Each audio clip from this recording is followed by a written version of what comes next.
Hey everyone, it's me, Camille. And me, Tim. And in this episode, we're going to be telling you a story about race, identity, art, some big ideas. Ideas that can often be interpreted in very different ways. Which is why we're going to introduce you to a couple we recently met.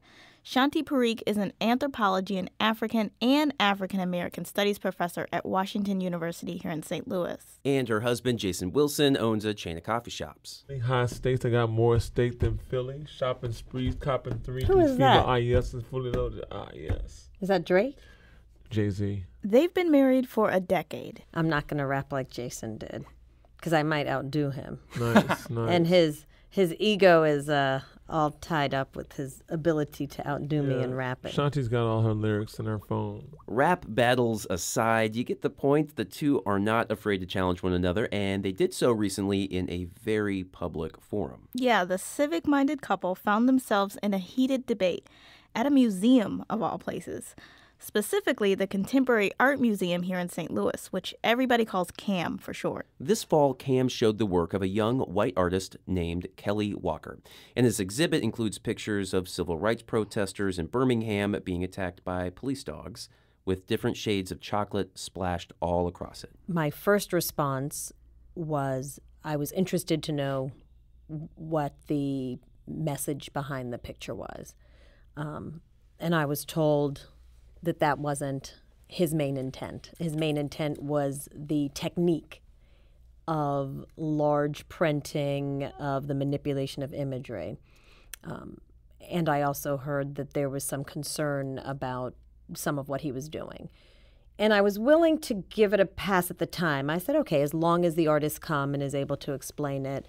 So it did seem like it immediately, even before it went up, that it would need to be packaged and presented a certain way, particularly the use of the black body in a time when violence against the black body was already such a conversation in St. Louis. I thought it was great, and I was eager to, have the community have this conversation about racism and institutional racism and breaking barriers, and how people perceive themselves as African Americans, and how white people perceive African Americans, and just having that dialogue about what does it look like, and how does this artwork affect your thought process. So I thought it was pretty cool. I thought it was pretty interesting. Shanti and Jason didn't just have different ideas about the value of the art. They also had opposite ideas about how the museum and the community should respond to the art. Jason was of the mindset that it shouldn't come down. And I was of the mindset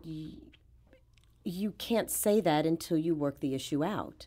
You have to sit down and have a conversation about how can we make this right. And all their feelings, ideas, and emotions boiled over one night at, where else? The family dinner table. So my nieces and nephews were at the table one night listening to Shanti and I talk about this. And I got kind of upset. I tend to raise my voice a little bit sometimes. And our 6 and 8-year-old were there. Yeah, they were there. Yeah. So my 6 and 8-year-old are there. And by the way, they know about everything. So they know all about racism. That a black woman's body was large on the wall with toothpaste on it, and even they were like, "Well, what is that?" Yeah, but they're aware of all these issues that affect our community. And Shanti and I don't guard them or shield them from any of these types of things because they've been faced with it at their schools where they've been called a name because of their color. But to the question, the point is that we discussed it, and it was a heated debate because they all had a perspective. And on today's episode, we're going to get into all these different perspectives. Because the positions that Jason and Shanti are taking are part of a long-running debate in the art world about representation, power, and race. We live here. We live here. We live here. We live here. A project exploring Race. Class. Power. Poverty. Systems and the people they touch. I'm Tim Lloyd. And I'm Camille Stanley. And from St. Louis Public Radio, this is We Live Here.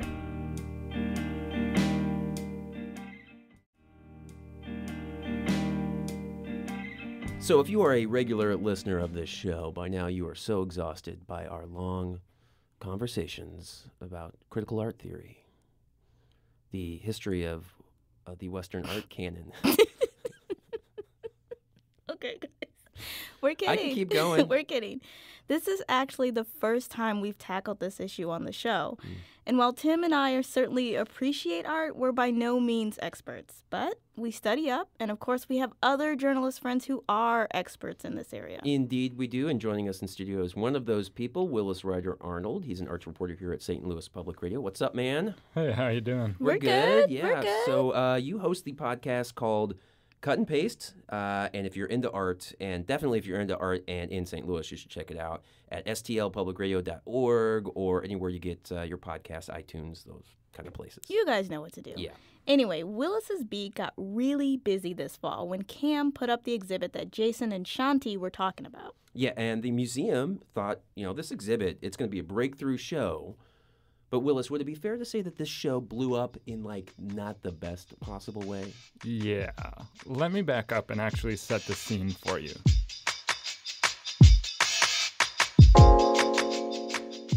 The exhibit opened here in St. Louis last September, just after the 2-year anniversary of Michael Brown's death in Ferguson. Jason, who you guys heard from earlier, was actually pretty hyped about the potential of the exhibit to spark a dialogue about race. In fact, he's on the museum board and says the exhibit's curator, Jeffrey Uslip, was thinking the same thing. My thought was, well, this guy, he'll be well prepared because this is not the first time he's shown this work. And I trust that Jeffrey's going to prepare him, for what's going on. And I know he was going to do that. I know he did that.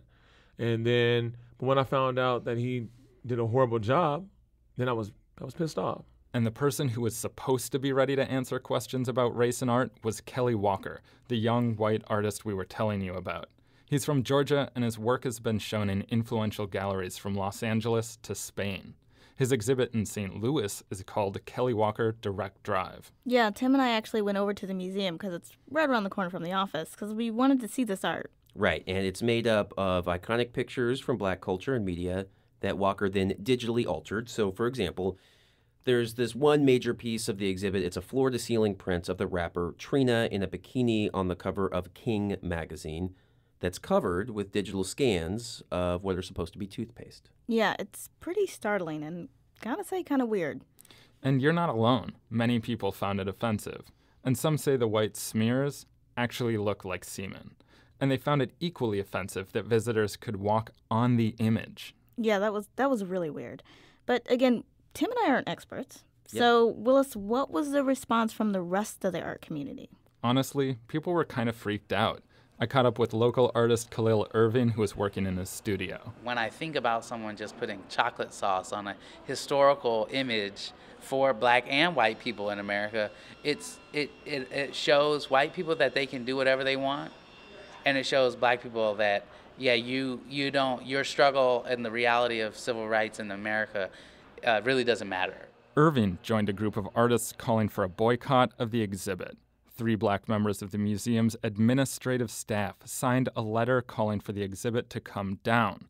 And, as pressure mounted, the museum hastily put together a community forum about the controversy. That's when Jason and Shanti's dinner table disagreement spilled into the public. Audio from the evening isn't great, but here's Jason defending Walker's exhibit and the discussion it sparked. I pushed for it. I'm going to stand by it. Let me tell you why. Because right now, these beautiful people right here, and you all are as beautiful as well, are here talking about something that you would never talk about. But for Shanti, sparking a conversation about art and race wasn't enough to justify the exhibit. And when I see artists who come from a community who's being represented, who feel a deep hurt. Again, this isn't about offense. It's about a hurt in a post-Ferguson era where our community is suffering. I don't mean just our black community as a black woman who has a black husband and 2 black sons. I mean racially. People who came out tonight, whether you're black, white, Latino, Asian, you're out because you care about the race of our community.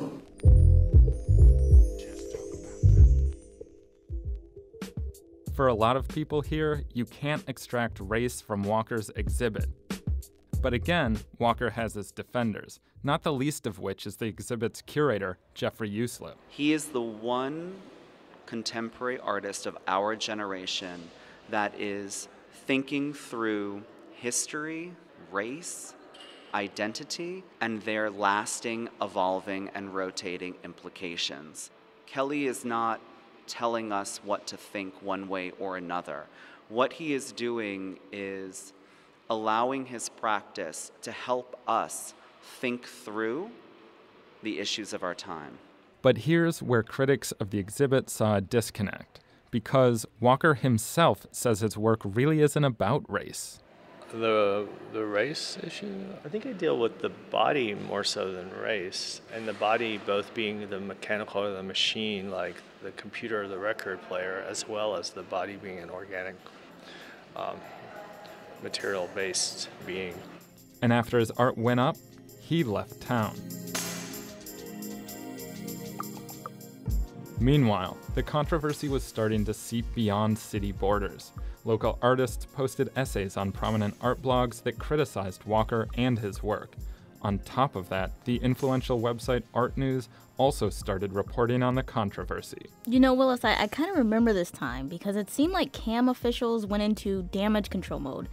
You know, Tim and I go over there often, and we started seeing these temporary barriers around the work. Exactly, and Walker himself even issued a statement. Yeah, and I have a copy of it here, and I'll read you a little portion of it. It reads, quote, "Given the painful recent history of the city, as well as the much longer history of violence and injustice directed at its African-American community, I should have been better prepared to address the subject matter," end quote. But the exhibit stayed up, and Shanti says the museum scrambling to answer critics didn't go far enough. It seemed to me at that moment that the Contemporary Art Museum needed to seize the opportunity to do something radical. It needed to be able to use that not just as an opportunity for talk, because there's a lot of talk about race going on, but make some sort of proposition or do something that would be a little bit more transformative.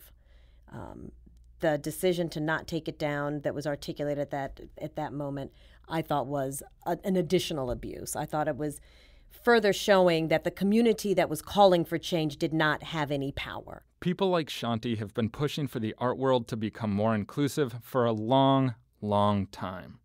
For decades, there have been calls for museums and galleries to hire more non-white curators and administrators, and to show more work from African-American artists and others excluded from mostly white institutions.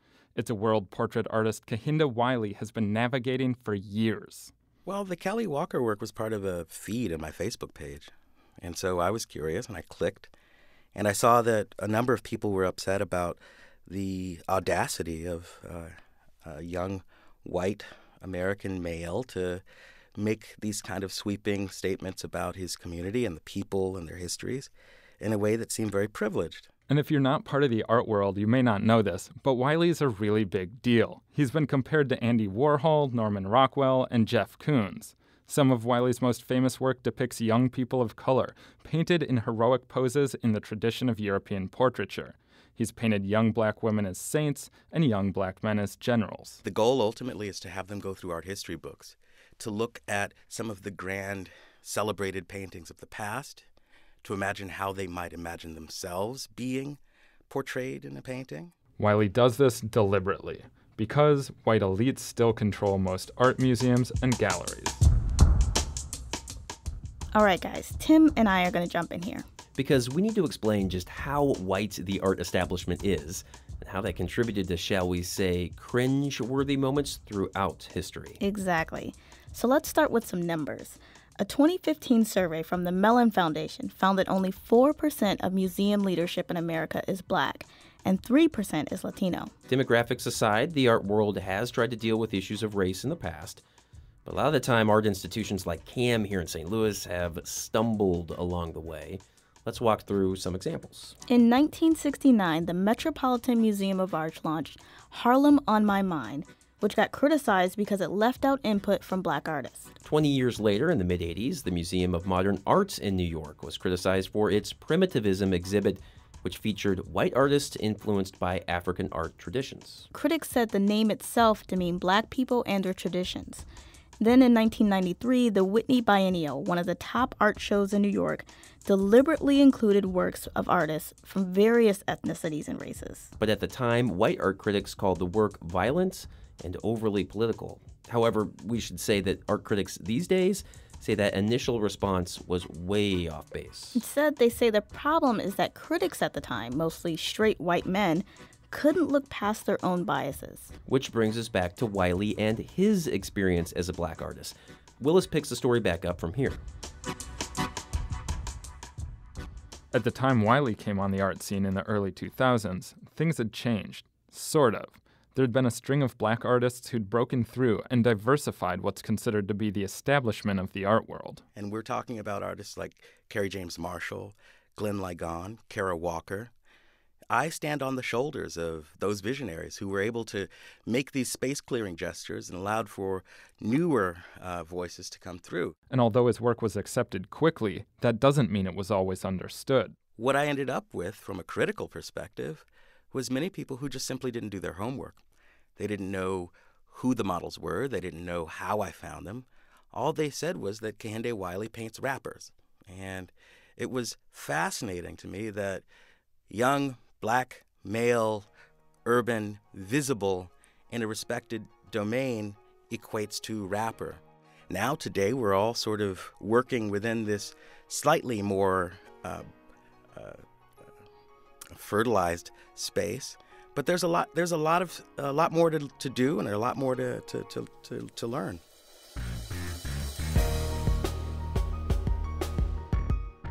And we've got a lot more to get into on this show. Yeah, like lessons some people are taking away from the controversy here in St. Louis. And the efforts by young people of color to challenge the art establishment. And will anything be changing at CAM after all of this controversy? Yeah, stick around.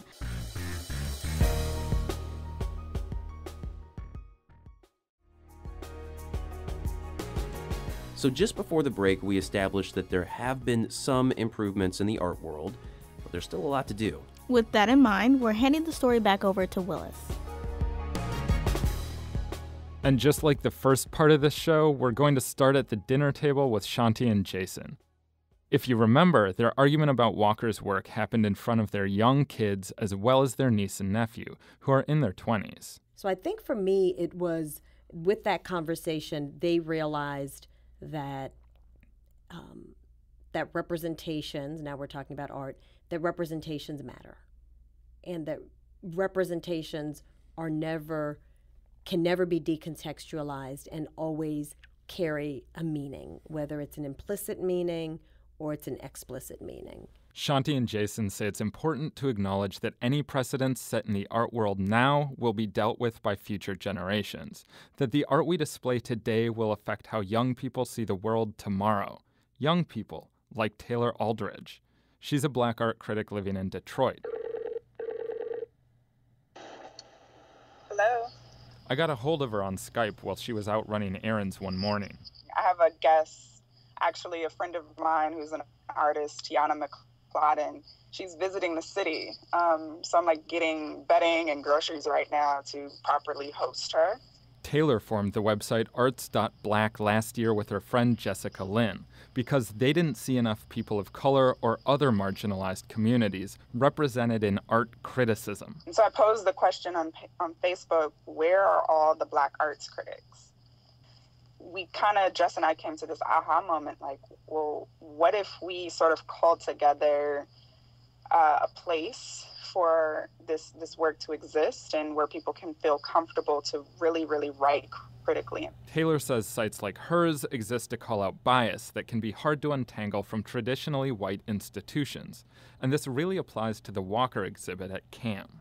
Most of the museum's leadership is white. There's only one black person on its governing board. That would be Jason. And the curator in charge of the exhibit was white.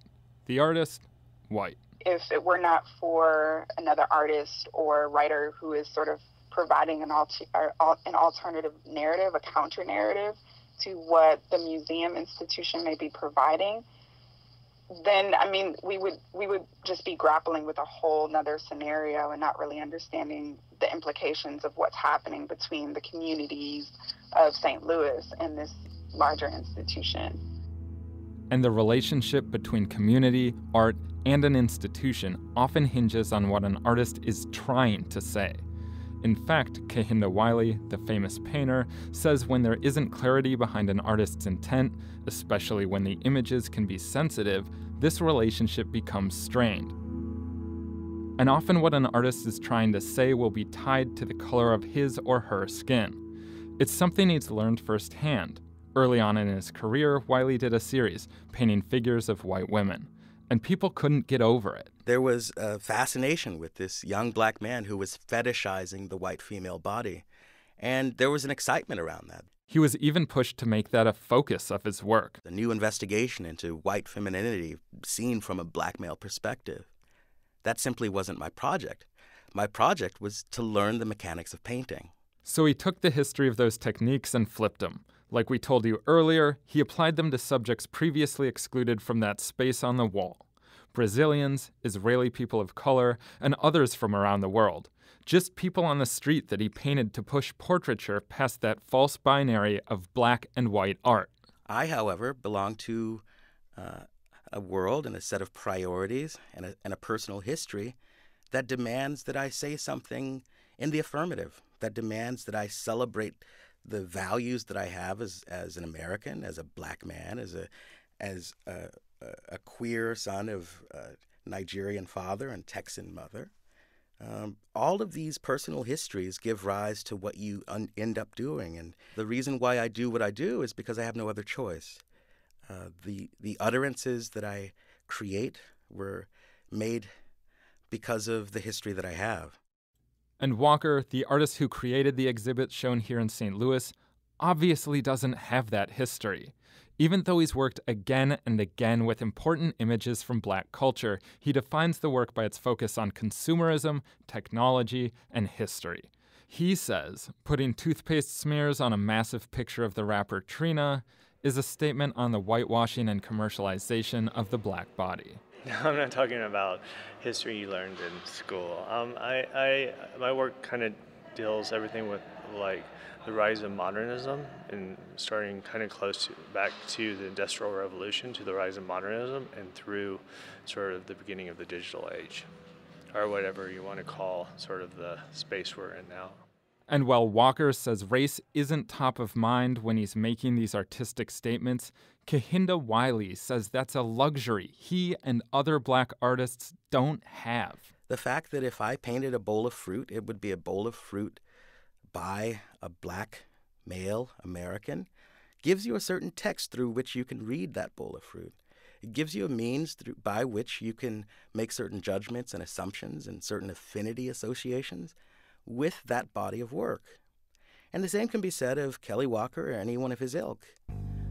The fact is we're all bound. We're bound by traditions and political assumptions. And those narratives are something that artists have dealt with for centuries. Sometimes we play against them and play with them. Some of the assumptions that people make about the conclusions that you would have drawn or should have drawn given your demographic is something that people play with. Artists have always been tricksters, and they have been fooling the audience for hundreds of years. The question is, what is the intention? And that bifurcation between intention and interpretation, I think, is where the rubber hits the road with art.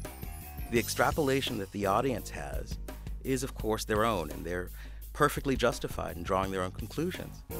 But I think as artists, we should also be very cognizant and responsible in the way that we talk about our art. And we have to say this is what we stand for, and oftentimes those things are ineffable. Sometimes we create types of work that are a bit more poetic and personal. And those things aren't easily announced or easily arrived at. And that's the tension, but that's also why we love it as a society.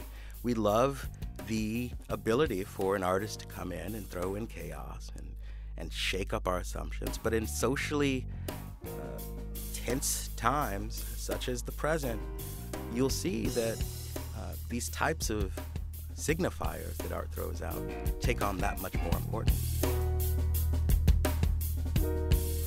After listening to this story and all its different perspectives about race influencing art and the art world's sometimes tense relationship with marginalized communities, We wanted to go back to Jason and Shanti one more time. Because even though they have strong opinions and divergent opinions about what happened at CAM here in St. Louis, they're on the same page about one thing. No, I think the controversy will be good for St. Louis. I think any type of contentious situation where people have to talk about stuff and they're not in agreement, they have to find a way to communicate, find some common ground. I think it's always great.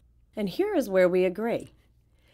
I also think that the controversy surrounding this in the long term will have some positive aspects to it.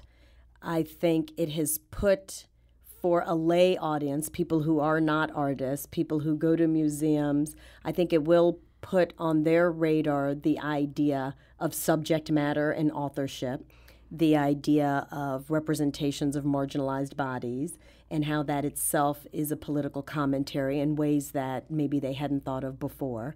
I think the Contemporary Art Museum is going to emerge as a leader in this when they begin to take bolder stands and when they begin to reach out to the community.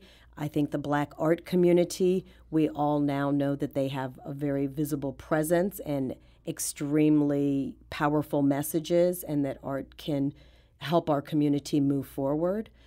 I think we have a long way to go to change any large institution in the United States and in St. Louis, to make them more inclusive, to make sure each player in the community gets equal representation and they're valued the same. So in the long run, I think I'm very impressed with the Black arts community and how they're rallying around and educating all of us. And I think they're putting us all to the challenge to think more critically about this. The curator, Jeffrey Uslip, who brought in Kelly Walker's exhibit, is no longer with the museum. And in January, a new exhibit will go up. It will feature the work of Deanna Lawson, a young Black photographer from Brooklyn. Her images deal directly with how the Black body has been traditionally depicted in photography. All right, guys, we got to give a big shout out to Willis Ryder Arnold for bringing us that story. And also Jenny Simone. She's another colleague here at St. Louis Public Radio, and she let us use some of her tape.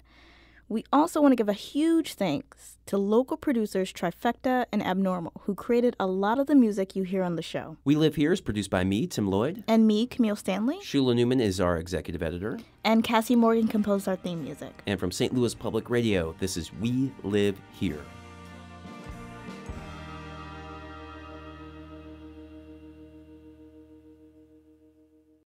Support for this podcast comes from the Corporation for Public Broadcasting.